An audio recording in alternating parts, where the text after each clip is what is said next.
हमारे चैनल से जुड़ने के लिए गुड्डू साउंड गुड्डू को सब्सक्राइब करें। और इस दो बड़े चैनल के जरिए यह आवाज सिर्फ पूरे झारखंड में नहीं बल्कि मैं बड़ी जिम्मेदारी के साथ कारी इनाम उर रब साहब को बता रहा हूँ कि इस चैनल के जरिए 57 इस्लामी ममालिक में आपका ये जलसा सुना जाएगा। एक दो मुल्कों में नहीं बल्कि सोशल मीडिया यूट्यूब पे जब ये तकरीरें अपलोड होगी, जब आपके खतीबो इमाम की नात खानी अपलोड होगी तो दुनिया के लोग देखेंगे कि आपने अपने खतीबो इमाम को किस तरह से आपने मोहब्बतें पेश किया है, आपने आने वाले मेहमानों का किस तरह से इस्तेमाल किया है।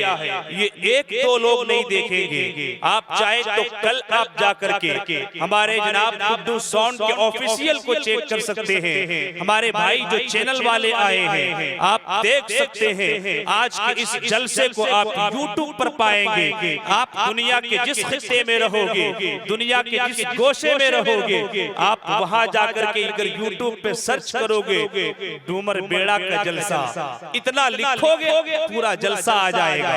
इसलिए आप यहाँ आए तो ये सोच करके आए कि ये यूट्यूब वाले, ये चैनल वाले हमारी बातों को कैच कर रहे हैं, हमारे आने जाने को एक एक हरकत को देख रहे हैं, ताकि कल जब आप इस वीडियो को देखें तो आपको भी पता चल जाए कि मैंने भी कारी साहब से मुसाफा किया था, मैंने भी हाजी इफ्तिखार साहब से मुसाफा किया था, मैंने भी हाफिज साहब से मुसाफा किया था, मैंने भी आने वाले मेहमान से मुसाफा किया था। इसलिए मेरी मिल्लत के लोगों कुछ देर तकरीर सुन लो, क्योंकि आपने जलसे को सजाया है, बड़ी पैसे खर्च किया है, आपने बड़ी मेहनतें किया है, आपने दुरो-दराज से उलमा को बुलाया है, आपने खुतबा को बुलाया है, आपने शोरा को बुलाया है, आपने ये जलसा सजाया है, ये शामियाना आपने लगाया है, ये मिंबर आपने सजाया है, जलसा आप करा रहे हो, गौसे पाक की बातें आप करा रहे हो, तो फिर कौन सुनेगा। इसलिए आप गौसे पाक की बातें सुन करके जाने की कोशिश करें। मेरे दोस्तों, हुजूर गौसे पाक का मर्तबा हम और आप क्या बयान करें। अगर मैं यहाँ से तकरीर शुरू कर दूं तो लोग कहेंगे कि बगैर दुरूद पाक पढ़े हुए इस मौलवी ने अपनी बातें शुरू कर दी। इसलिए आइए हम और आप सबसे पहले आफताबे रिसालत, माहिताबे नबुव्वत, सुबह कायनात की शम्सुद्दुहा, शामे कायनात के बदरुद्दुजा, हुजूर अहमद मुज्तबा मोहम्मद मुस्तफा की बारगाह में आप हदिये दुरूद पेश करें। पढ़े बाबा से बुलंद तरू शरीफ, अल्लाहुम्मा सल्ली अला सय्यिदिना शफीना हबीबना नबीना मौलाना मुहम्मदिन बारिक सल्लल्लाहु सलामन अलैका या रसूलुल्लाह या हबीबल्लाह सल्लल्लाहु तआला अलैहि वसल्लम। खुदा के फजल से हम पर है साया गौसे आज़म का, खुदा के फजल से हम पर है साया गौसे आज़म का, हमें दोनों जहां में है सहारा गौसे आज़म का, हमें दोनों जहां में है सहारा गौसे आज़म का। और मुरीदी ला तखफ कहकर, मुरीदी ला तखफ कहकर तसल्ली थी गुलामों को, मुरीदी ला तखफ कहकर तसल्ली थी गुलामों को, कयामत तक रहे बेखौफ बंदा गौसे आज़म का, कयामत तक रहे बेखौफ या रसूलल्लाह। अल्लाह सलामत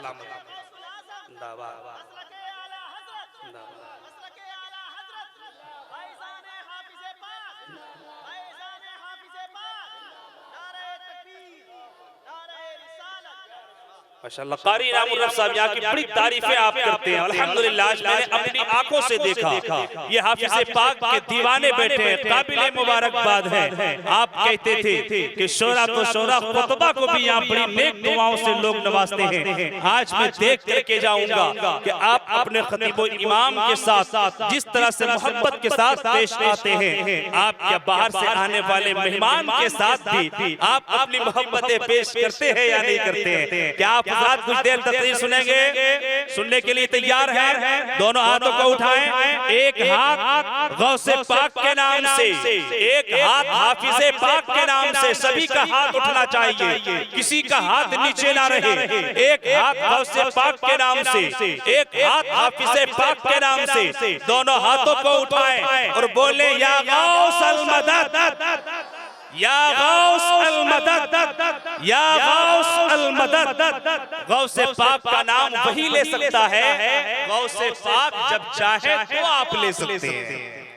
मुरीदी ला तखफ कहकर तसल्ली दी गुलामों को, मुरीदी ला तखफ कहकर तसल्ली दी गुलामों को, कयामत तक रहे बेखौफ बंदा गौसे आजम का, कयामत तक रहे बेखौफ बंदा गौसे आजम का। मेरे मोहतरम दोस्तों, आप इन बातों को, आपके खतीब इमाम अगरचे ये आपके यहाँ का इमाम है, मगर अल्हम्दुलिल्लाह पूरे हिंदुस्तान का ये एक मुनफरिद लबो लहजे का खतीब भी है। आप जानते हैं कि बड़े से बड़े जलसे इनकी शिरकत ही कामयाबी की जमानत हुआ करता है। आप जानते हैं कि ये एक अच्छे खतीब भी हैं। हमें ये बात, इस बात पे यकीन कामिल है कि आपने इन बातों को सुन रखा होगा, आपने ये सुन लिया होगा कि एक ख्वाजा हुजूर गौसे पाक के एक मुरीद ने आकर के हुजूर गौसे पाक से कहा था कि हुजूर आपकी दावत मेरे यहाँ है। दूसरे ने भी आकर के कहा था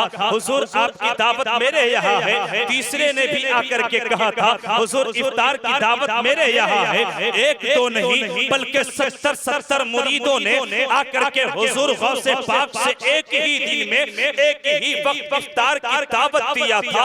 आज अगर हम और आप होते तो सोचने लगते कि गौस एक है, मेरा गौस एक है, अब्दुल कादिर एक है, मुरीद करोड़ों है, मुरीद लाखों है। गौसे पाक जाएंगे तो एक ही के यहाँ जाएंगे, मगर गौसे पाक ने ये बता दिया कि मैं गौस हूँ। अगर मेरे मुरीद एक दो नहीं, अगर 70 भी हो जाए और 70 की क्या तादाद की क्या तखसीस, अगर 70,000 भी हो जाए और अगर मेरे मुरीदीन एक ही वक्त में इफ्तार की दावत दे दे तो 70 क्या, मैं 70,000 के यहाँ एक ही वक्त में इफ्तार कर सकता हूँ। गए एक वक्त में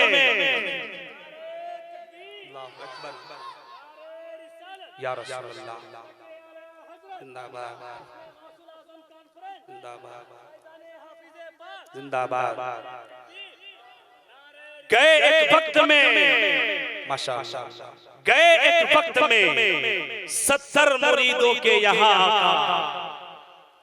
गए एक वक्त में 70 मुरीदों के यहाँ आका, समझ में कुछ नहीं आता मुअम्मा गौसे आज़म का, समझ में कुछ नहीं आता मुअम्मा गौसे आज़म का। मेरे दोस्तों, आप यहाँ बैठे हो, गौसे पाक के इस जिक्र की महफिल में बैठे हो।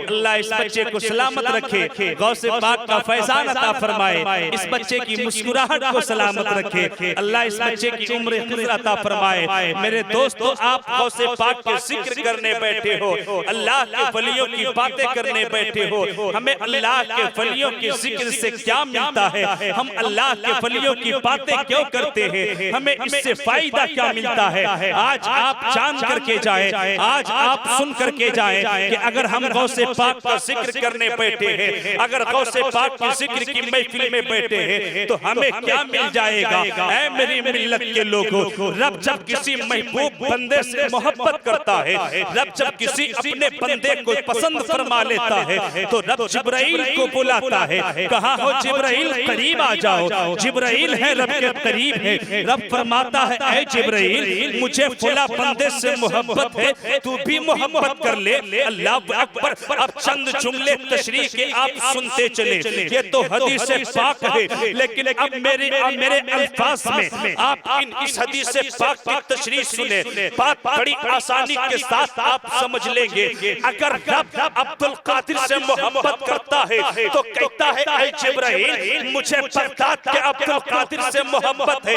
ऐ जिब्राइल अगर तू चाहता ये है कि तू बगदाद के अब्दुल कादिर से मोहब्बत करे तो जा आसमान में जाकर के इस बात का ऐलान कर दे कि रब जिब्राइल और रब ये दोनों गौसे पाक से मोहब्बत करते हैं। आसमान के मखलूक तुम भी अब्दुल कादिर से मोहब्बत करने लगो। अल्लाह अकबर। अब रब फरमाता है ऐ जिब्राइल सिर्फ मैं अब्दुल कादिर से मोहब्बत नहीं करता हूँ बल्कि मैं अजमेर के मोइनुद्दीन से भी मोहब्बत करता हूँ। ऐ जिब्राइल तू भी जिब्राइल तू भी जो है वो बगदाद के अब्दुल कादिर से मोहब्बत कर ले, अजमेर के मोइनुद्दीन से मोहब्बत कर ले। अल्लाह अकबर। अब हजरत जिब्राइल को बगदाद के अब्दुल कादिर से मोहब्बत हो गई है, अजमेर के मोइनुद्दीन से मोहब्बत हो गई है। रब फरमाता है ऐ जिब्राइल सिर्फ इतने ही नहीं, क्या मखदूमे के चौचा को भी जानते हो?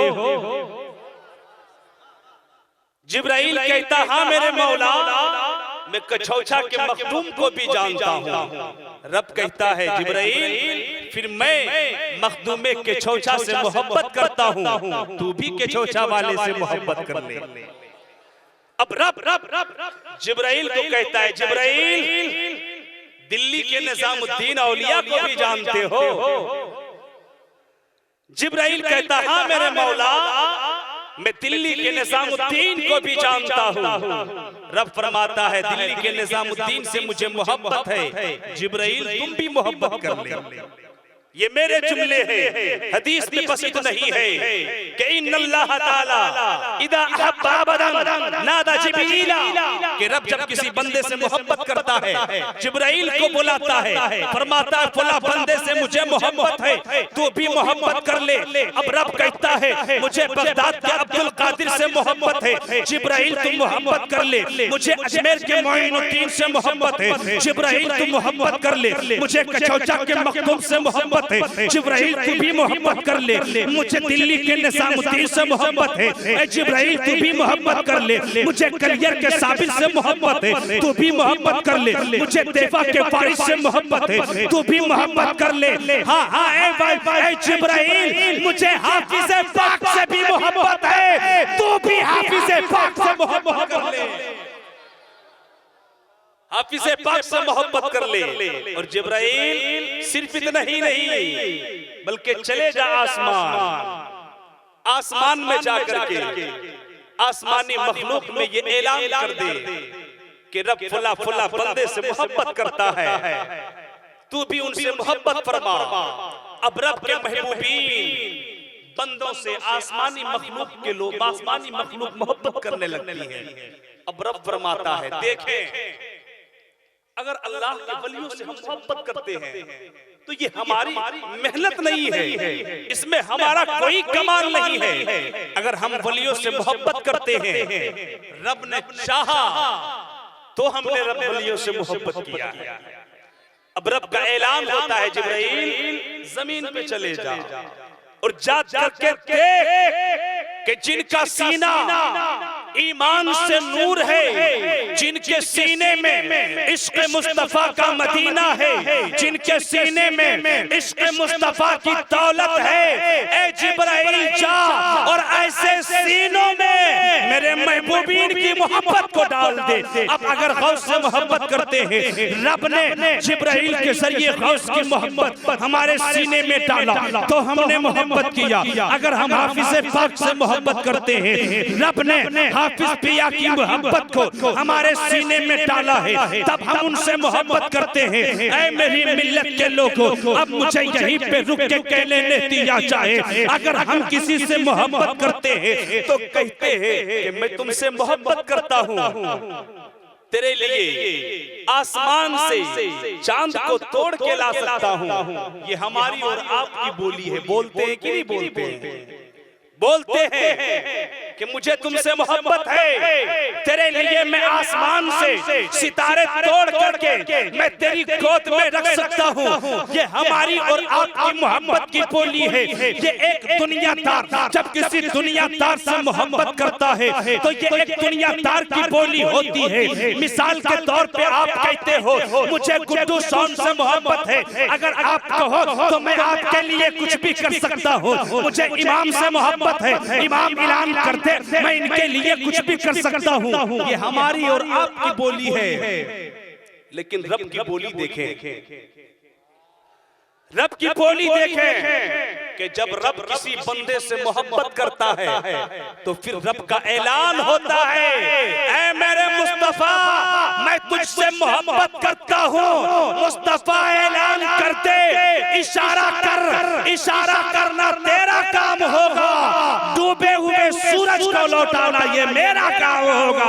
ऐ मेरे मुस्तफा इशारा कर दे, इशारा करना तेरा काम होगा, चांद को दो टुकड़े कर देना ये मेरा काम होगा। रब जब मुस्तफा से मोहब्बत करता है तो रब मुस्तफा से ही कह देता है, लेकिन जब रब को बगदाद के अब्दुल कादिर से मोहब्बत हुई,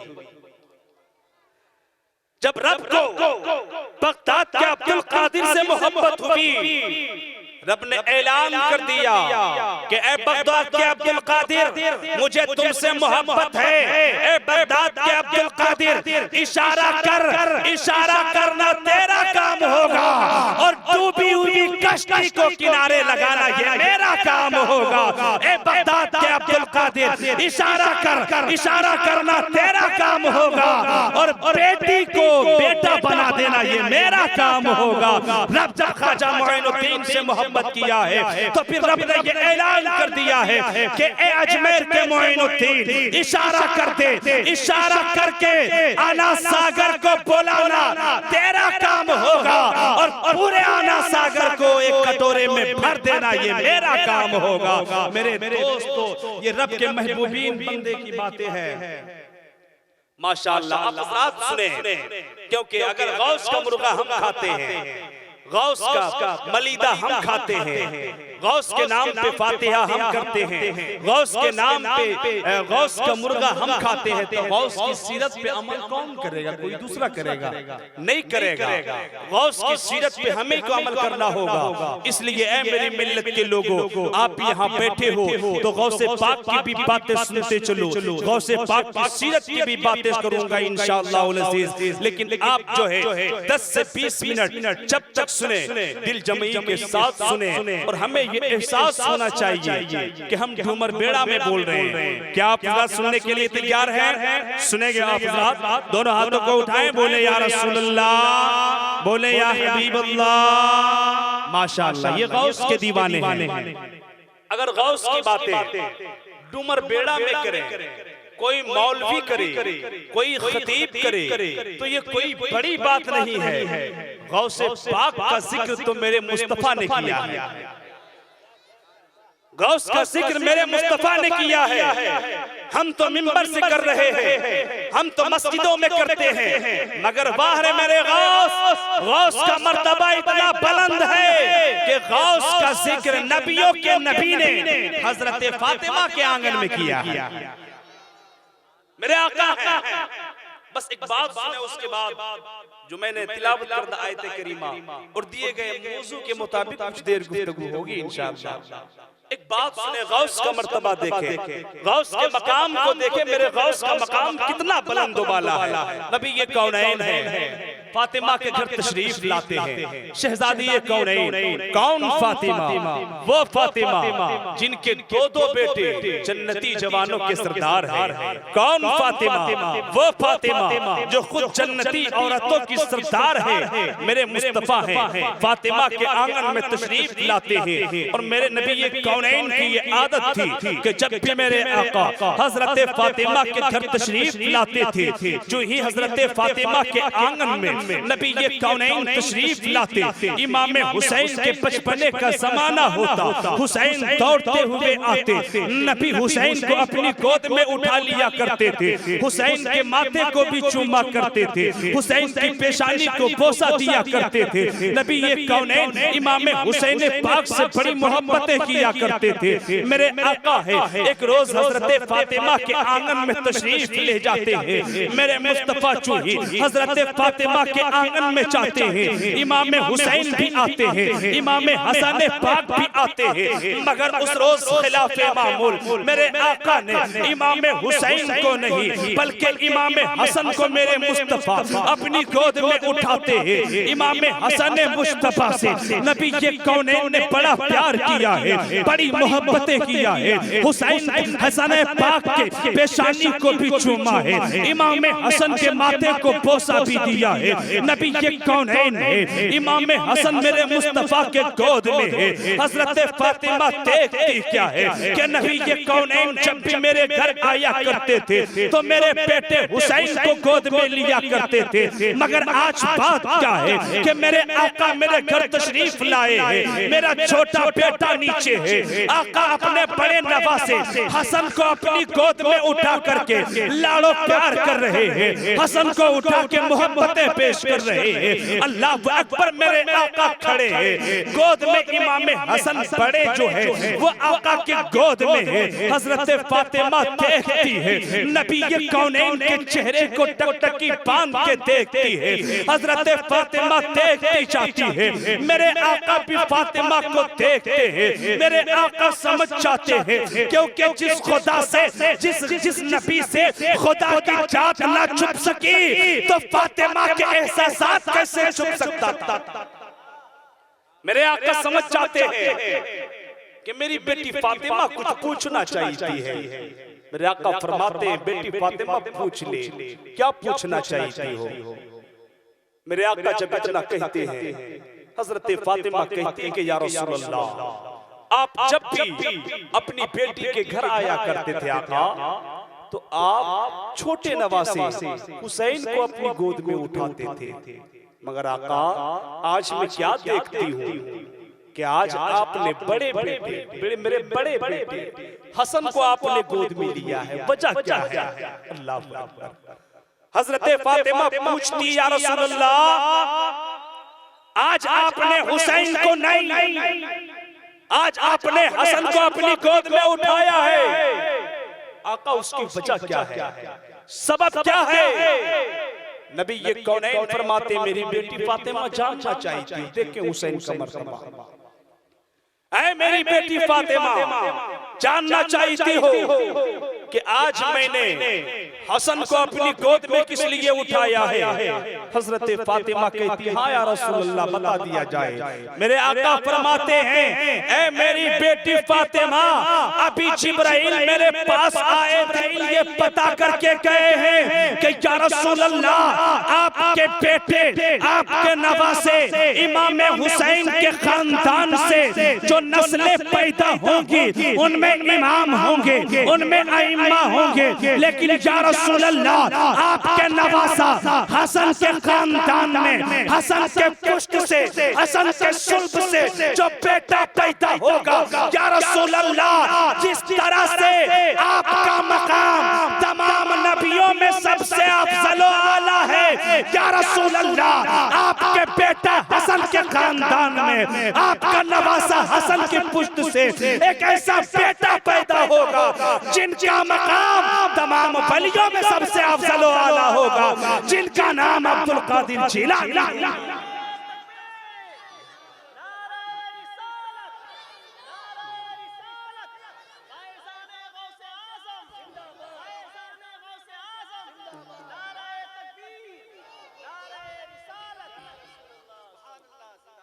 आज हम गौसे पाक की बातें करने बैठे, गौस का जिक्र करने बैठे, लेकिन क्या कभी हमने गौस की सीरत पढ़ने की कोशिश किया है। गौसे पाक इशा के वजू से फजर की नमाज एक दो दिन नहीं बल्कि 40 साल तक पढ़े। कितने साल होता है? 40 साल होता है। लेकिन हम और आप अजान होती है, आजकल हमारे ये नौजवान अजान होती है, कभी बाजार में नजर आते हैं, कभी गलियों में खेलते हुए नजर आते हैं, कभी किसी के घर में ताकते हुए नजर आते हैं। ऐ मेरी मिल्लत के बेटो, ऐ इस्लाम के मुकद्दस शहजादों, देखो इस्लाम का पैगाम क्या है। जलसे बहुत होंगे, जलसे बहुत सुनेंगे आप हज़रात, लेकिन अगर कुछ बात सीख करके जाए, कुछ सुन करके जाए, तो आपको कसम खुदा की जिन लोगों ने आज का ये जलसा सजाया है, रब उन तमामी लोगों को भी मग़फ़िरत फरमाएगा। और जो लोग जिन लोगों ने उलमा खुतबा शोरा की बातों पे अमल किया, रब उन लोगों की भी मग़फ़िरत फरमाएगा। लेकिन शर्त ये है कि आप हज़रात सुनने और सुन करके अमल की कोशिश करें। मेरे दोस्तों, अगर आज के नौजवानों की हालत को देखा जाए तो लोग कहते हैं कि हमारा मुआशरा हमारी माँ बहनों की वजह से बिगड़ रहा है। नहीं, अगर हमारी माँ बहनों की वजह से हमारे मुआशरे में खराबियां हैं, तो उससे कहीं ज्यादा हमारे नौजवानों की वजह से आज हमारे मुआशरे में खराबियां पैदा हो रही है। इसलिए मेरे मिल्लत के बेटो, क्योंकि देखा जाता है कि अगर 10 साल का अगर कोई 20 साल का नौजवान है, 25 साल का नौजवान है, अगर कोई 18 साल का नौजवान है, अगर गली में बैठता है तो वो कभी दाएं देखता है, कभी बाएं देखता है, कभी आगे देखता है, कभी पीछे झांकता है, कभी किसी की खिड़की पे नजर होती है।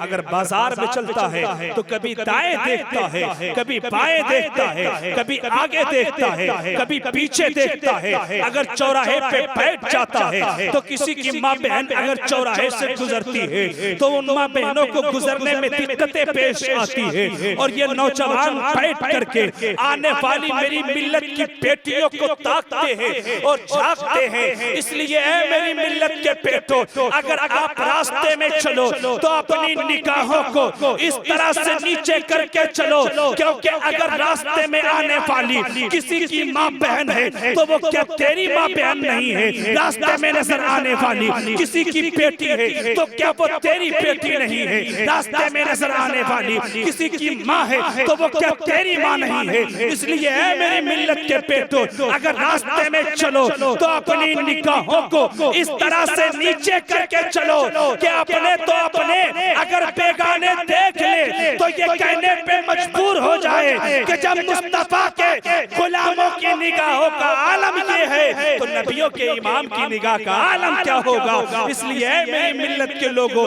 देखो मेरे आका की जिंदगी।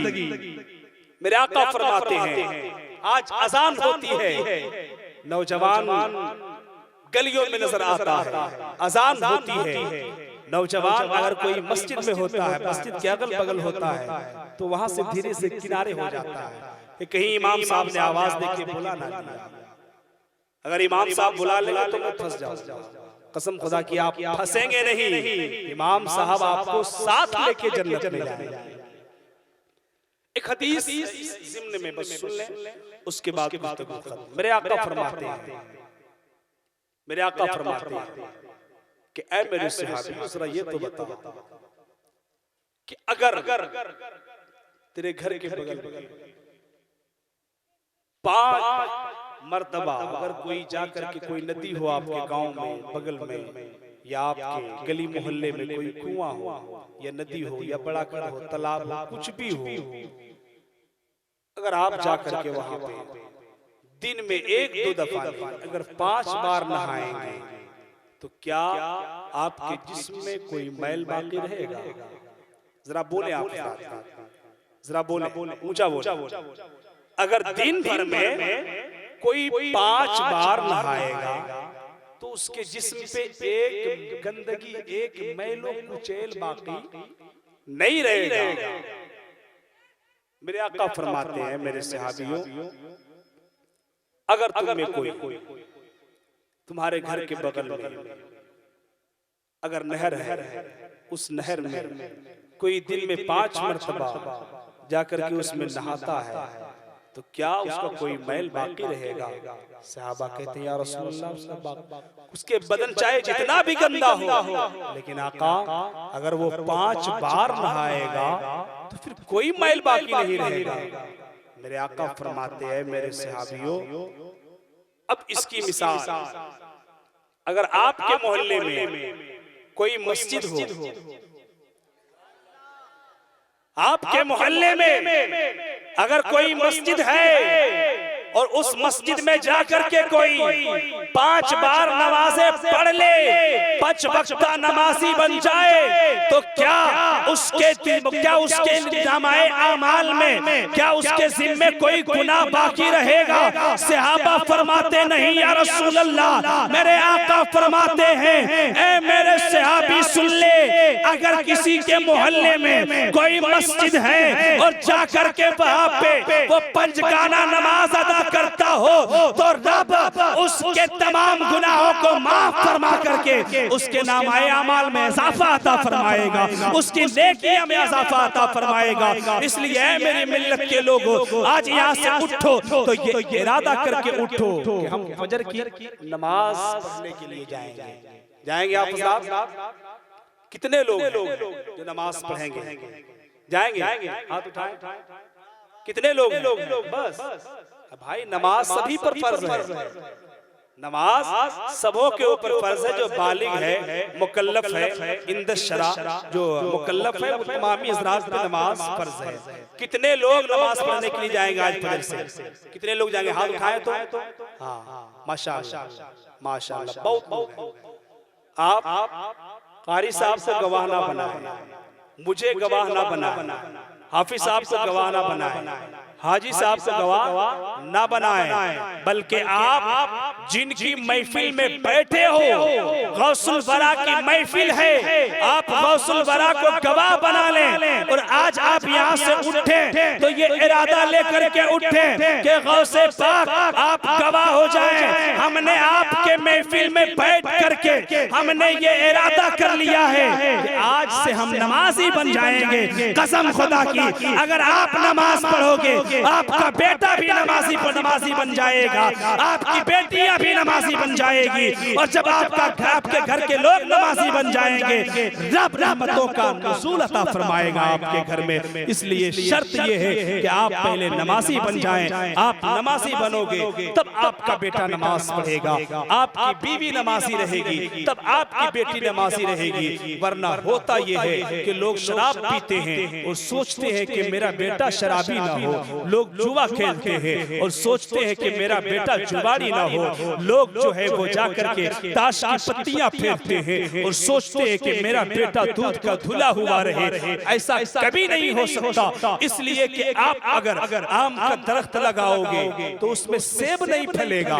आप अगर जामुन का दरख्त लगाओगे उसमें कटहल नहीं फलेगा, बल्कि दरख्त जैसा लगाओगे फल वैसा ही होगा। इसलिए मेरी मिल्लत के लोगों, अगर चाहते हो कि मेरा बेटा भी नमाजी हो जाए, मेरी बेटी भी नमाजी हो जाए, तो पहले बाप को नमाज पढ़ना पड़ेगा, पहले माँ को नमाज पढ़ना पड़ेगा। इसलिए कि जब माँ उम्मुल खैर होती है, बाप अबू सालेह मूसा जंगी दोस्त होता है, तब बेटा कहीं गौसे आज़म हुआ करता है। इसलिए आप अगर नमाज पढ़ोगे तो आपका बेटा गौसे आज़म तो नहीं बन सकता है, मगर गुलामे गौस जरूर बन जाएगा। आपका बेटा ख्वाजा तो नहीं बन सकता है, मगर गुलामे ख्वाजा जरूर बन जाएगा। इसलिए आपसे गुजारिश है कि आज गौसुल वरा कॉन्फ्रेंस से बस ये पैगाम लेकर के जाओ कि जो बातें हुई वो हुई, हमें नमाज जरूर पढ़नी है। जो बातें हुई वो हुई, हमें नमाज जरूर पढ़नी है। घर में पढ़े, जहां वक्त हो जाए बस मुसल्ला चादर बिछा दे, नमाज पढ़ ले। रब ने पूरी